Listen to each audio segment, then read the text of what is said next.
When I took the night guard job at the Copper Queen Mining Museum, I told myself it was only temporary, just a few weeks to cover the truck payments and buy groceries before the snow came. But Butte, Montana doesn't let you leave once it's got your scent. The air here tastes like old pennies and ghosts. The Copper Queen sits on the north end of Main Street, 6 stories of weather-stained red sandstone and boarded windows that still catch neon from the last open bar across the road. People call it the hotel that won't stay dead. They say if you stand outside long enough, you can hear the elevator moving even though there's no power. Lee Callahan, the owner, hired me on a Wednesday. Said the night shift paid double because nobody lasted longer than a week.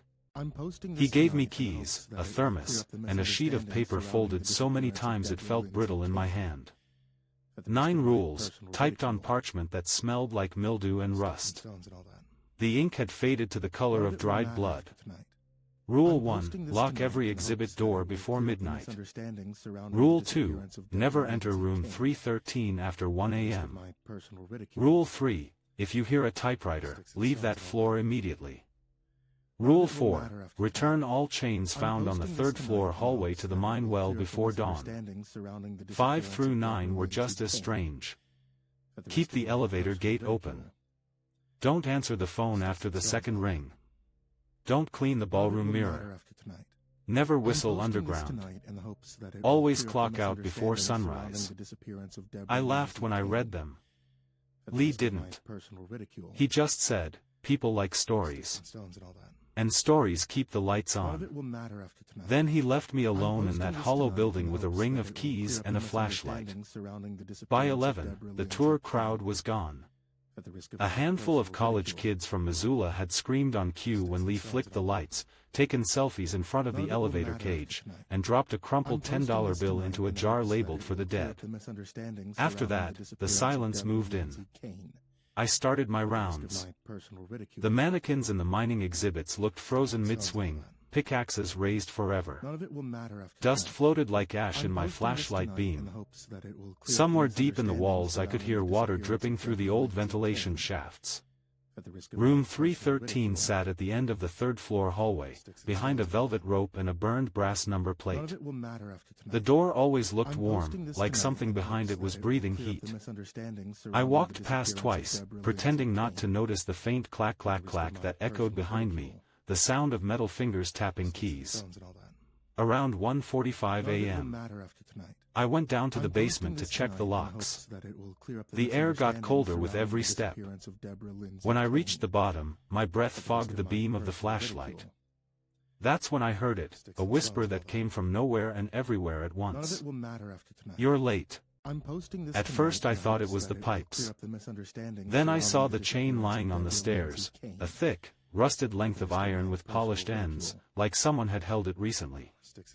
I almost left it there, but one of the rules mentioned chains. So I picked it up. The metal burned my palm even through the glove.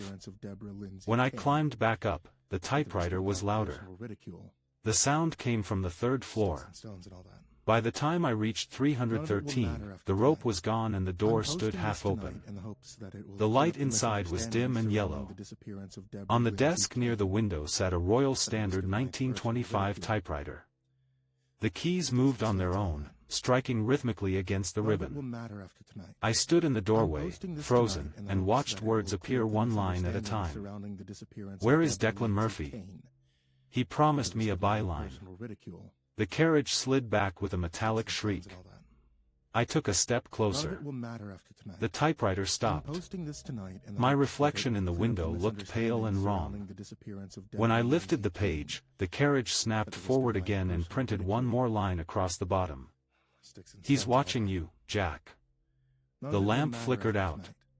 I dropped the page and stumbled backward into the hall. The air felt charged, humming through the floorboards. I remember leaning against the wall, trying to breathe, when something shimmered in the mirror across from me, a full-length antique framed in bronze ivy. The reflection showed the hallway empty except for me, but behind my reflection, shapes moved, like silhouettes floating underwater. One of them turned its head. I didn't look back. I just walked, slow at first, then faster, until I hit the stairs. By 4:59 a.m. I was in the lobby, chain coiled beside me on the tile floor, coffee cold. I told myself it was exhaustion. PTSD. My brain chasing ghosts in the dark. Then came the scent, sweet lilac cut with something coppery. I looked up and saw her. She stood at the far end of the hallway in a white silk dress soaked red down the front. Her hair clung to her shoulders like wet threads. She wasn't walking, she was gliding, silent as smoke. Her eyes found mine, and for a second I thought she looked relieved. "Chain me to the radiator," she whispered. "Only then will the baby stop screaming." Before I could move, the chain beside me jerked violently, sliding across the floor toward the stairs as if something invisible had grabbed it. The woman's face twisted in anguish. The lights flickered. Then she was gone, dissolved into a burst of cold air that made the windows rattle. The clock on the wall clicked to 5 a.m. exactly. When I stepped outside, dawn was crawling over the hills, pale and sickly. Lee was waiting by his truck, smoking like he'd been up all night. He looked at my face and didn't need to ask. "First night's the worst," he said. "Did you hear the typewriter?" I didn't answer. He smiled without humor. "Everyone does." He handed me an envelope sealed with red wax. "Dr. Vega left this for you. Said you'd understand." Inside was a black and white photograph, grainy, edges curled. A man shaking hands with a young woman holding a notepad. The caption scrawled on the back read, "Maeve O'Connor, 1926. Interview with Declan Murphy, Copper Queen mine owner." My throat went dry. My name is Jack Callahan. But my middle name, the one nobody uses, is Declan. And the handwriting on the back of that photo looked exactly like mine. I didn't sleep after that first shift. I sat at my kitchen table until the sun went down again, staring at that old photograph. The more I looked at it, the more wrong it felt, like I was the one being interviewed, not the other way around. When I finally closed my eyes, I dreamed of typewriter keys falling like teeth, and chains coiling around my wrists like they'd been waiting. By the next afternoon I was back at the museum, because apparently I don't learn. I told myself I just needed answers, to prove what I saw wasn't real. Lee wasn't there. Instead, a woman about 40 with dark hair and a satchel of papers waited by the reception desk. She introduced herself as Dr. Nora Vega, industrial historian, researcher for the State Archives. She said she was investigating corruption in the old Anaconda mines, and that my last name had come up more than once. We sat in the empty lobby, the echo of our voices bouncing off marble. She spread blueprints across the counter, schematics of the Copper Queen from 1904. On the back of one, she'd written Orphan Girl Mine, Sublevel 4, Collapsed 68. "Your great-grandfather ran this place," she said. He was Declan Murphy before he changed his name to Callahan. When the shaft caved in, he declared 47 dead. Only 38 were recovered. She told me Maeve O'Connor had been a journalist who went missing in 1926 after publishing a series of articles accusing Murphy of bribery and unsafe conditions. The last person seen with her was him. I felt sick listening. I tried to tell her it couldn't be true, that my family never mentioned a Murphy, that the name was just coincidence. But she pulled a photo from her bag, Declan Murphy standing in front of the same typewriter I'd seen in room 313. Same desk. Same lamp. Nora said the police file described a Royal Standard 1925 machine, serial hashtag R1347, recovered from the hotel after a fire in 1927. It was the same model that sits there now. She said nobody could explain why it still worked. We went down to the archives in the basement, where she kept boxes of old documents. The air was damp, electric. She showed me a reel of carbon copy paper sealed in plastic. "It's Maeve's last draft," she said. The words are faint, but under UV we can still read fragments. She turned on a scanner and the monitor flickered to life, pulling ghostly text from the ribbon, sentences half burned, half saved by time. He promised safety in exchange for silence. 9 men refused. He said the mountain demanded tribute. Nora froze at the screen. If this is authentic, it means your ancestor murdered them to keep the mine open. Before I could speak, the lights dimmed. The monitor glitched, static crawling across the words. And then new lines appeared, fresh, wet, as if typed a second ago. He lied to me. He lied to all of us. The power cut out completely. I shouted her name. No answer. When the emergency lights came on, she was gone. Her satchel lay on the floor, papers scattered like feathers. Something in the wall hissed, air escaping through an old vent. I followed the sound to the back of the archive room, where a row of filing cabinets sat against cracked concrete. When I pulled them aside, I found a small metal hatch, rusted but unlocked. Someone had carved words into it with a nail. Orphan girl wants her INK back. I should have called the cops. Instead, I opened it. The hinges screamed. A spiral stair led down into darkness, the air thick with copper dust and something older. My flashlight beam hit narrow tunnel walls slick with condensation. I went down anyway, one step at a time. At the bottom, the tunnel ended in rockfall. Behind the rubble, I heard the faint rhythm of a typewriter. Clack. Clack. Clack. Then a woman's voice, whispering so close it might have been in my ear. Tell them my name. I stumbled backward. The sound stopped. The light flickered and died. When I turned to run, the stairwell behind me was gone, just a wall of stone. Somehow, I was standing back in the basement when the flashlight came back on. My heart was pounding like a drill bit in my ribs. Lee was waiting near the door, flashlight shaking in his hand. He didn't even ask how I got there. You opened it, didn't you? He said. The hatch. I asked where Nora went. He shook his head. Nobody stays down there long. You don't find people, you just join them. He told me Declan Murphy wasn't just a mine owner. He believed the copper veins under Butte were alive, that the ore itself had a hunger. Every collapse, every disappearance, he called it feeding time. The miners joked about it, until they stopped coming back. I said, he killed 9 men. Lee said, 9 we know of. And 1 woman who found out.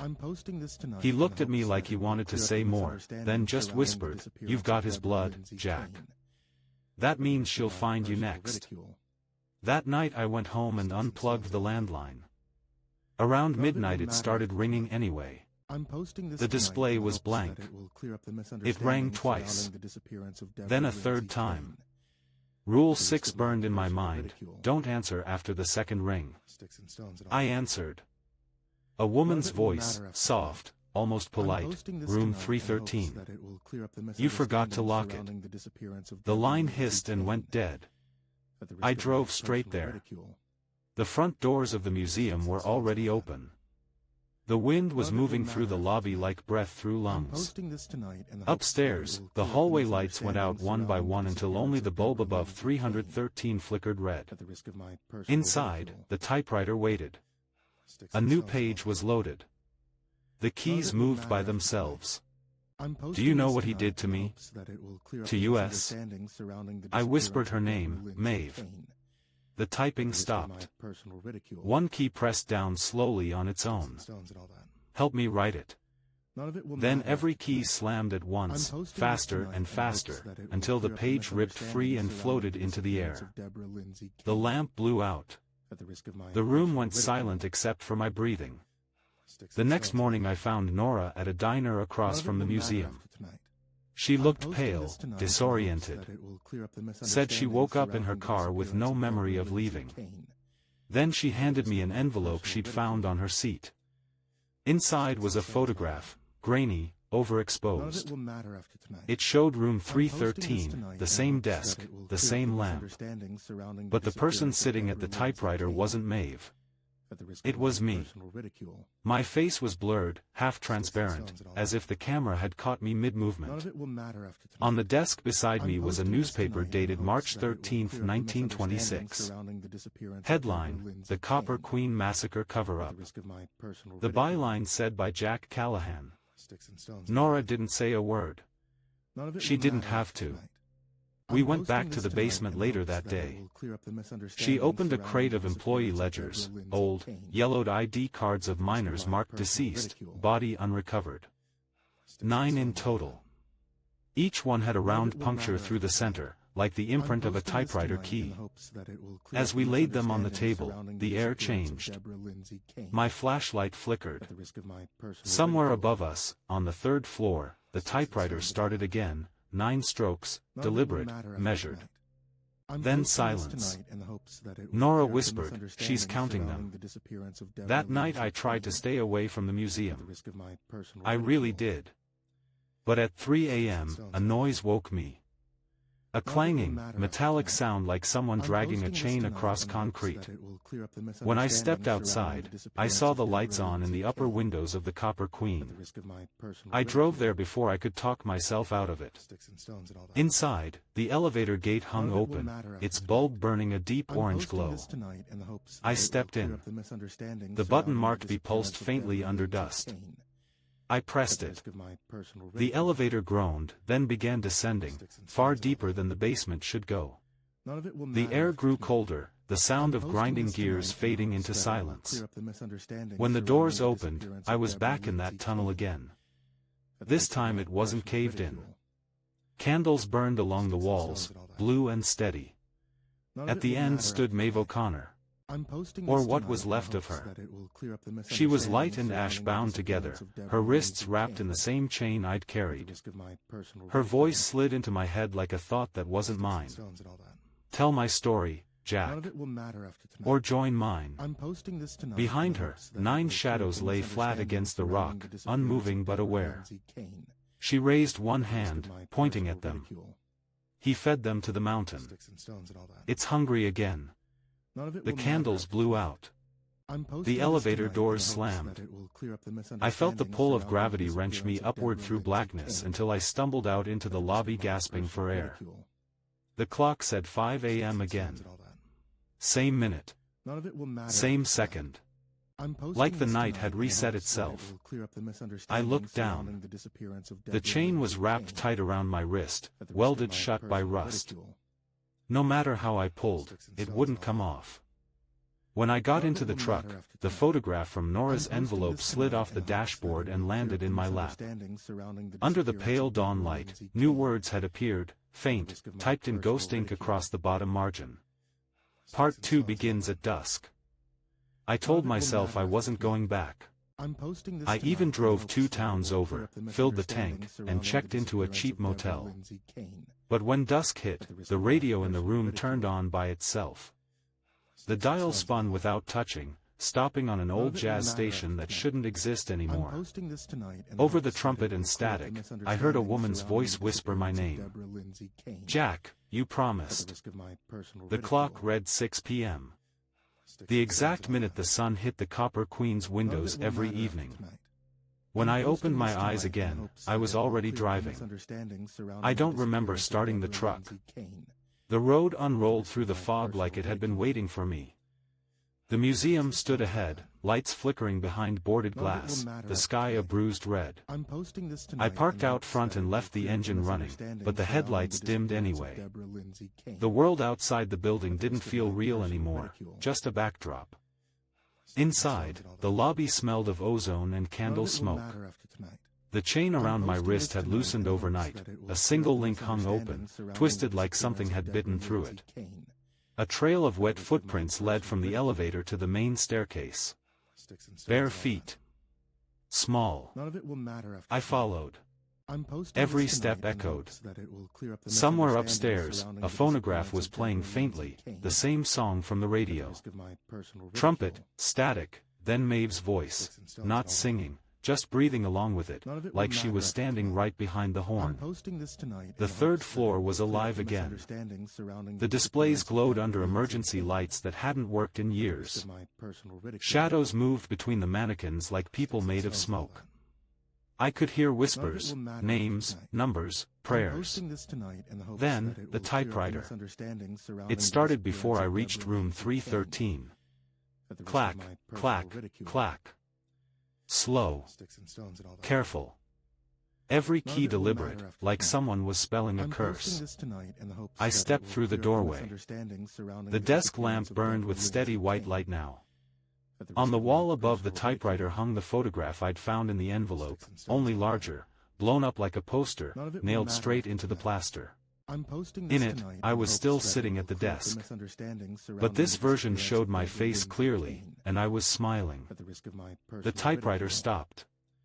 The page rolled upward by itself, revealing a single line. "You're late. Maeve," I said. My voice didn't sound like mine anymore. The radiator in the corner rattled. Chains coiled out from underneath it like snakes. "You said you'd finish it." Something moved in the mirror on the far wall, not a reflection, but another room entirely. In that other room, I saw the year 1926, oil lamps, smoke, men in mining helmets drinking cheap whiskey. Declan Murphy, my great-grandfather, sat at the desk, typing. A woman stood behind him, face hidden by the glare of the lamp. When she spoke, the sound came through the walls of my world. "You promised me a byline." Declan looked up. He smiled, that same wrong smile I'd seen on my own face in the photo. Then he reached for her throat. The mirror cracked down the middle. The vision vanished. The typewriter began again, faster now, letters hammering into the paper like punches. The mountain takes what it's owed. The copper needs blood to shine. I backed away, hand on the doorknob, but it wouldn't turn. The chain on my wrist tightened until it cut skin. The room pulsed red, every heartbeat syncing with the typing. Then, silence. A faint ringing sound, like metal cooling. And then the floor gave way. For a second I was falling through decades of dust. When I hit ground, it wasn't wood anymore, it was dirt. The air was hot and wet. I realized I was standing inside the orphan girl's shaft, somehow unsealed, the walls gleaming with streaks of copper or that glowed faintly in the dark. Voices rose from below, 9 of them, chanting through the earth in time with my heartbeat. I could make out a few words. Ink. Chain. Confession. One of the shadows stepped forward.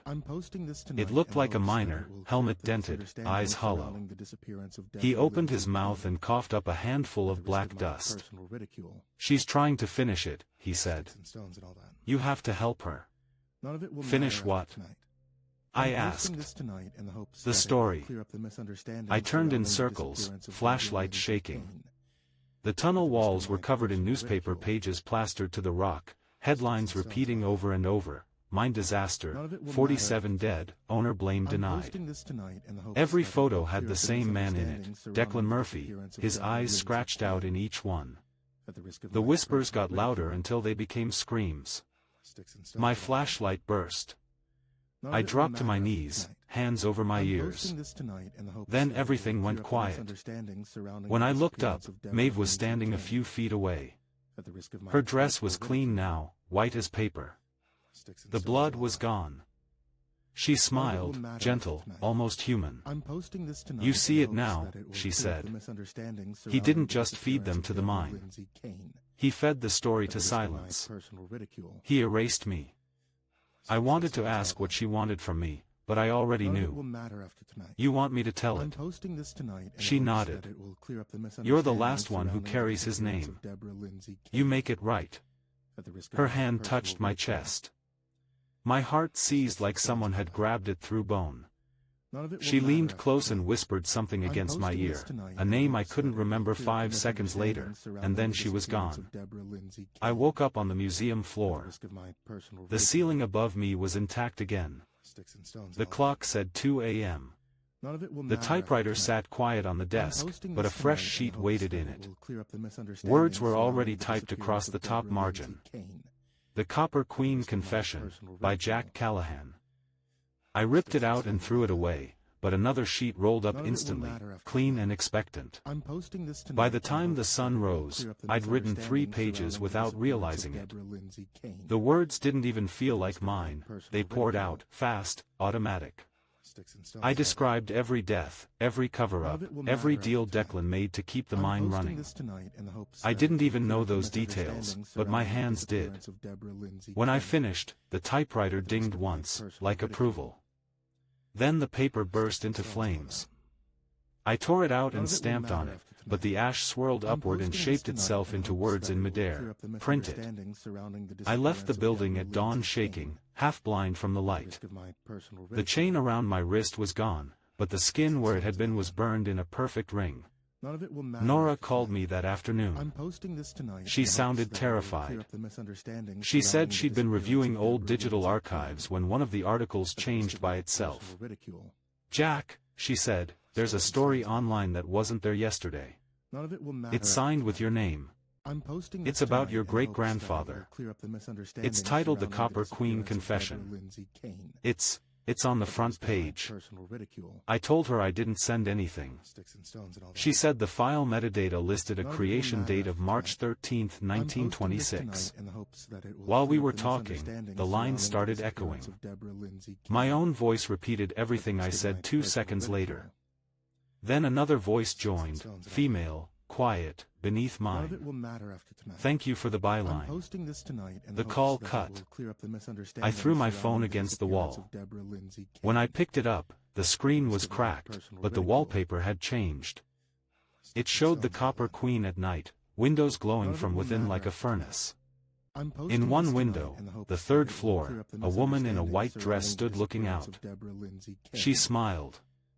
And behind her, a man who looked exactly like me placed his hand on her shoulder.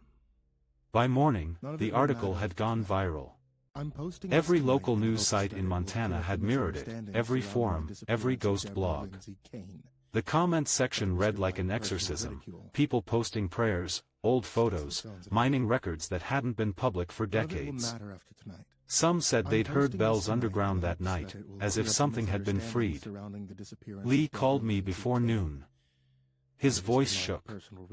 He said the museum was swarming with reporters, TV vans, people taking selfies beside the haunted murder hotel.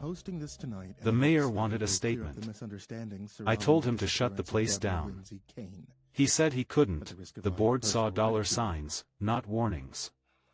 They were planning a reopening event for Halloween. I hung up before I started screaming. By afternoon, my laptop froze.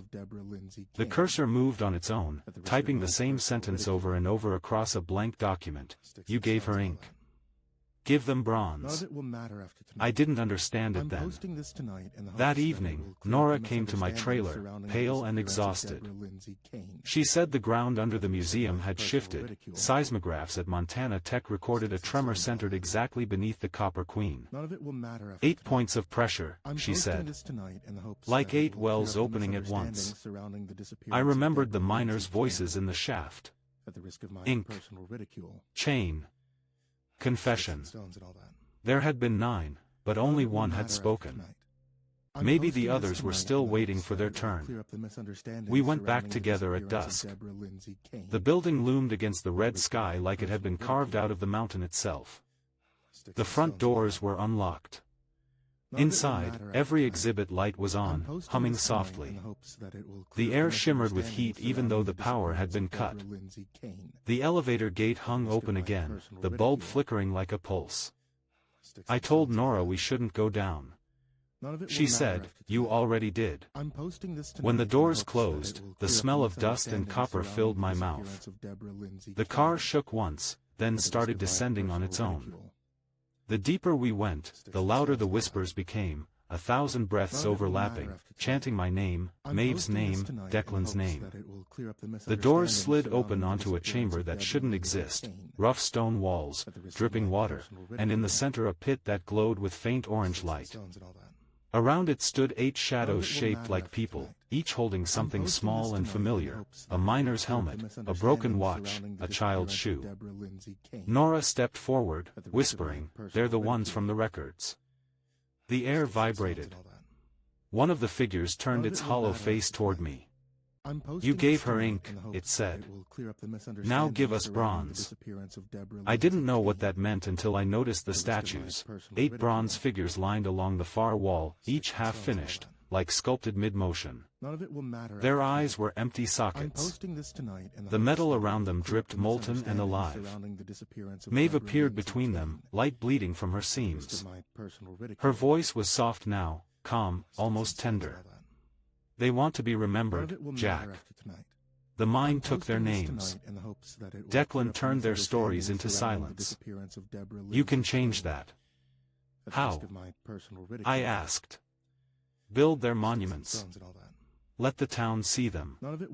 She reached out and touched my cheek. For a moment I saw her as she had been, flesh and warmth and ink-stained hands. Then her face fractured like a photograph burning from the edges. The 8 shadows began to move, surrounding the pit. Chains rattled. I could feel the heat on my skin. Nora screamed for me to run. I tried. The ground split. The elevator cables snapped with a sound like thunder. Everything dropped. When I opened my eyes, we were back on the main floor, lying on the marble. The building was silent again. The pit, the statues, the shadows, gone.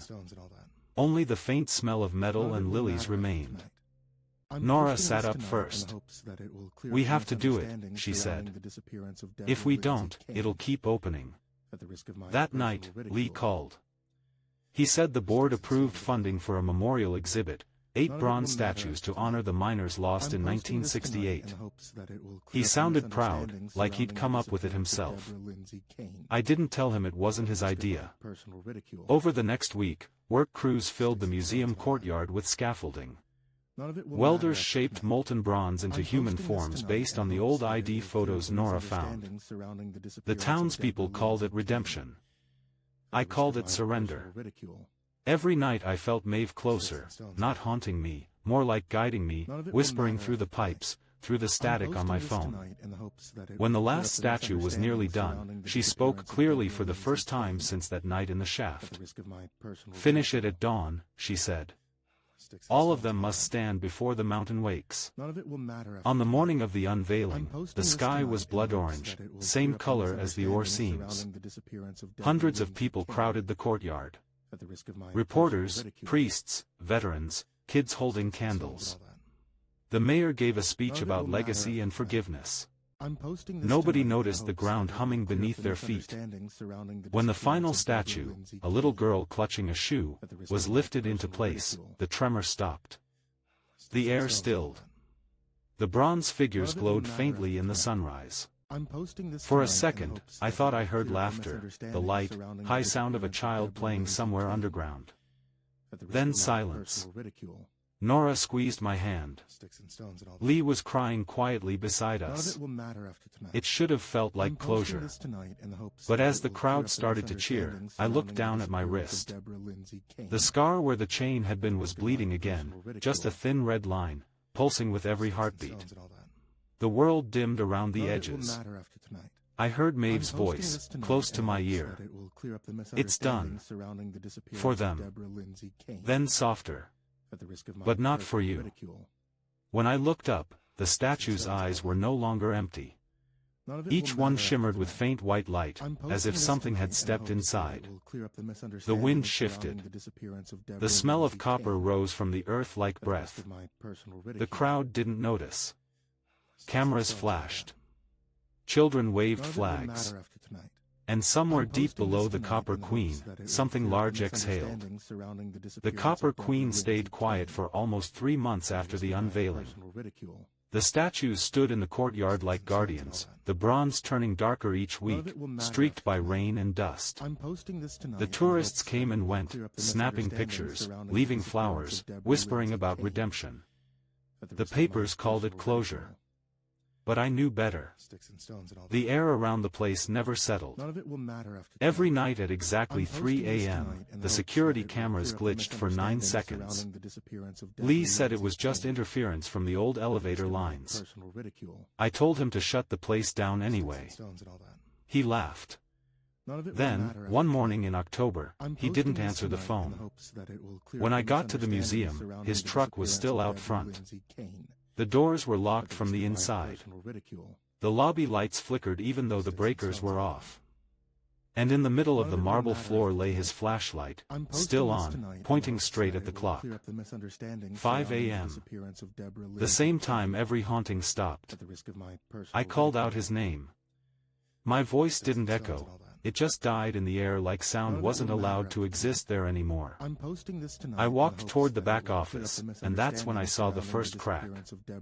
It ran along the wall from floor to ceiling, pulsing faintly with orange light, like there was fire behind it, or molten metal. The hum that came from it wasn't mechanical. It was a heartbeat. The elevator doors opened on their own. Inside, the bulb burned solid red. A fresh sheet of paper sat on the floor of the car, crisp, white, waiting. I picked it up. 9 words, perfectly centered, typed in old ink. The last shift begins when the sun goes down. That night I went back with Nora. She looked older, thinner, like she hadn't slept in weeks. She said the seismographs were active again. 8 minor quakes in one day, she told me. And they're not natural. We stood in the courtyard. The statues glistened under rainlight. The one of the little girl, Mary Sullivan, was facing the wrong direction now, turned slightly toward the museum doors. I didn't remember it being that way before. The moment the sun dropped behind the hills, the ground trembled. The lamps around the courtyard burst, spraying sparks. Every statue shuddered once. Then the bronze began to breathe. You could hear it, metal expanding, contracting, groaning like lungs pulling air after decades underwater. The sound crawled into my bones. Nora whispered, "They're waking up." The doors to the museum blew open. Warm wind rolled out, carrying the smell of copper and lilies. Inside, the lights flickered between past and present, fluorescent one moment, gas lamp glow the next. I took one step in and saw 1926 bleeding through the cracks of time. Men in suits moved through the lobby, half transparent, half alive. The chandelier hung whole again, glass catching yellow firelight. I saw Declan Murphy at the top of the stairs, my face, a century younger, smiling down at me. He raised a glass. "Welcome home, son." The room went black. When the lights came back, I was standing in the ballroom. Dust and confetti fell together like snow. Music played from nowhere, a ragtime tune drifting through static. The mirror at the far end was whole again, but my reflection wasn't mine. It was him. Declan. He stepped out of the mirror like it was water. His voice was calm, patient. "You opened the door, Jack. You printed the story. You finished her work. But every confession needs a witness. That's your part." I backed away, but the floor stretched under my feet, pulling me closer. "You killed her," I said. "She wanted the truth," he answered. "I gave it to her. The mountain just asked for payment." Maeve's voice rose behind me, soft at first, then furious. "You lied." She appeared in the reflection, eyes bright white, chains dripping light. The two of them faced each other, time folding between them like a torn photograph trying to heal itself. The building shook. The statues outside began to move, slow, grinding steps, bronze cracking. I could hear the crowd outside screaming as the earth opened. The 8 mine shafts beneath the Copper Queen were tearing themselves open again. Declan turned to me. "Finish what I started." Maeve screamed. "Finish what I started." The mirror exploded. Shards flew outward, each one showing a different moment in time, the mine collapse, the murders, Maeve typing her final words. One shard hit my arm and cut deep. Blood ran down onto the marble. The ground drank it. The chains around Maeve snapped free, each one slamming into the floor, connecting to the cracks that pulsed with light. The museum groaned like it was alive, the copper veins beneath it beating like a heart trying to tear free of the rock. Nora grabbed my hand. If this keeps going, it'll swallow the whole town. I looked at the typewriter sitting in the middle of the ballroom. The keys were moving, typing without anyone there. The Copper Queen confession, final entry. I understood then. The story wasn't over until it was written over. I ran to the desk, hands shaking, and began to type. Not my words, hers. Every line Maeve had wanted printed in 1926. Every name, every death, every betrayal. My blood hit the paper with each keystroke, but I kept going. The lights above burst one by one until only the typewriter glowed. When the final word hit the page, the building stopped shaking. Silence spread like water filling a hole. Declan was gone. So was Maeve. Outside, the statues had frozen again, 8 figures, still and solemn, facing inward toward the building. The cracks in the ground closed. The air smelled of rain, not copper. Nora helped me outside. She didn't say anything until we reached the gate. "What did you write?" she asked. I handed her the paper. It was blank. But when she tilted it toward the light, faint letters shimmered in the reflection, the same old royal type font. "Thank you for the byline." We buried the typewriter that night, sealing it inside the mine entrance with concrete and prayer. The town went quiet again. The papers stopped talking about the Copper Queen. People moved on. But some nights, when the wind comes down from the mountains, I can still hear the clack of keys under the earth, steady and patient. And sometimes, when I drive past the museum just before dawn, the bronze statues look warm, like they're standing guard over something finally at peace. Or maybe just waiting for the next story to start. It's been almost a year since the Copper Queen closed for good. The town pretends it's moved on, but you can still feel it, that hum under the pavement, that weight in the air that says the ground remembers more than it should. The museum gates are locked now, sealed with state tape and rust, but sometimes at night you'll see a single light burning behind the third-floor window. They say it's faulty wiring. I know better. After everything that happened, I left Butte for a while. Tried the coast, tried the desert, tried anywhere that didn't smell like metal and rain. But nightmares travel better than luggage. Every time I closed my eyes I'd hear that old typewriter, steady and calm, like it was waiting for me to reply. So when the board offered me the night guard position again, just to watch over the memorials, I said yes. I told myself it would be closure. Maybe if I stood in that place one last time, I could prove it wasn't alive anymore. The first night back, I parked in the same spot, the one near the cracked fountain where the rainwater always pools red from the dust. The statues looked different under the floodlights, taller somehow, sharper. The little girl's face had softened, though, she almost looked like she was smiling. Inside, the air was still. No echo, no hum, just silence so clean it pressed against your ears. I walked the halls with a new flashlight and an old fear. The museum smelled the same, lilac and copper. Time hadn't changed that. At midnight I checked every door. All locked.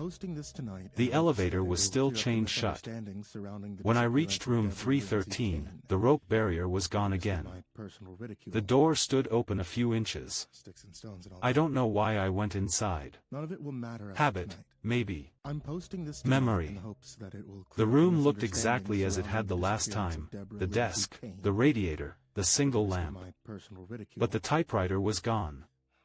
In its place sat a folded sheet of paper and a brass key. The paper was blank at first.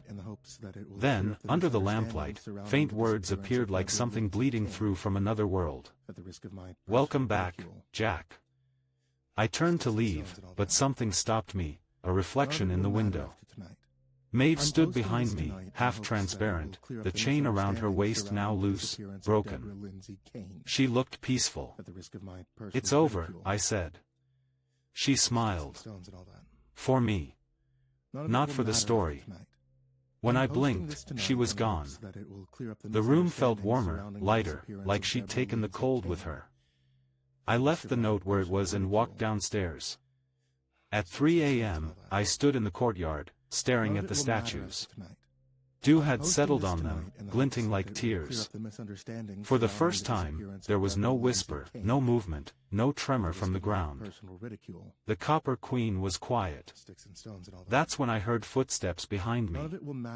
A group of people stood by the gate, tourists, probably. Young, curious, holding flashlights. One of them asked if I was the night guard. I said yes. They wanted a tour. They'd driven all the way from Idaho after hearing the stories online. "Is it true it's haunted?" one girl asked, grinning. I thought about Maeve. About Declan. About the 8 shadows who just wanted to be remembered. I told them I'd give them one tour. The last tour. We walked through the lobby, our lights cutting thin paths through the dark. I told them about the miners, the collapse, the confessions. I showed them the cracks in the marble that never quite sealed. They listened, half scared, half amused. When we reached the 3rd floor, one of them asked if they could see room 313. I said no at first. Then, maybe out of guilt, maybe curiosity, I let them. The door creaked open on its own. The lamp inside flickered once, then steadied. The desk was empty except for that same brass key. The tourists leaned in to take photos. One kid whispered, "Man, it feels cold in here." That's when I saw it, the reflection in the glass of his phone. Not him. Me. Sitting at the typewriter again. Hands moving fast, face calm, eyes empty. I told everyone to leave. They laughed, thought I was joking, until the light flickered and the chain on the radiator rattled once, hard enough to shake the floor. We left without closing the door. When I locked the gates behind them, the sky was turning gray. I stood alone in the courtyard, the statues towering above me, water dripping from their arms like sweat. And then I heard it. Faint, steady, familiar. Clack. Pause. Clack, clack. The sound came from beneath my feet, through stone and soil and memory. The typewriter. It was working again. I looked toward room 313. The lamp still glowed softly in the window. Maybe some stories don't end. Maybe they just rest, waiting for another night guard, another name, another pair of hands to start typing again. Sometimes I think about leaving for good, but the truth is, I don't think I can. The Copper Queen keeps its own. And part of me belongs to her now, to the ink, the chain, and the silence that follows every final word. So when people ask me if it's haunted, I tell them no. Not anymore. Then I point to the 8 bronze statues under the courtyard lights and say the same line every time. There are no ghosts here. Only stories. And in my pocket, I carry a small piece of yellowed paper, creased and worn, words typed in faded black ink. Thank you for the byline. M.